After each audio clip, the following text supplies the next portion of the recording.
Hi Shannon. Okay, this looks very chaotic, but I promise it's controlled chaos.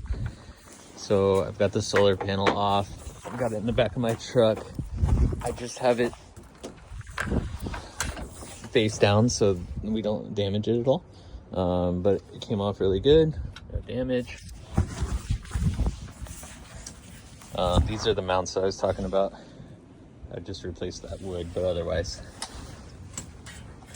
everything else is okay. The connections are pretty good. One of them is a little, not the best, but it's just fine to use. Okay, and then here's the engine bay stuff. Again, looks very chaotic, but it's super simple. And I went through and I labeled everything, every little connection, so that Lane knows exactly where everything goes. I have a baggie with the covers for these fuse blocks and all this hardware. There's not very much, only 4 or 5 screws at most. And then all of your interior stuff, I didn't have to disconnect anything, except for 2 lines that went to the car. So you have your ground that goes to the car, I labeled it. Your power that goes to your battery, that was going under your floorboard, under your brake pedal, and then through the firewall into the engine bay. Everything else I left exactly how it is, how it was in the van.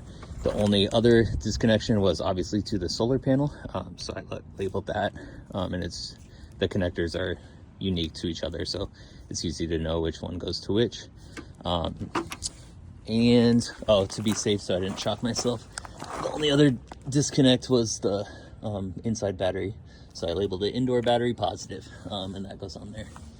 But otherwise, should be very, very easy to reconnect. Like I said, the only thing was these 2 cables, depending on where you place everything, may need to be longer, but I think you have enough slack and everything to make it work. So yeah. Oh, and then the van, so I did make sure that everything is starting, and it is. So since I was messing with electrical stuff, I always like to make sure that I didn't mess with anything else. So it started up fine. Well, your battery is very dead, but I was able to jump it, and it runs fine, or as good as it has been. So my tools, and then the roof rack, unbothered. It's just fine, no damage. Also, as a bonus, I got your back door working to the driver's side. Works just fine now. Otherwise, it's uninstalled.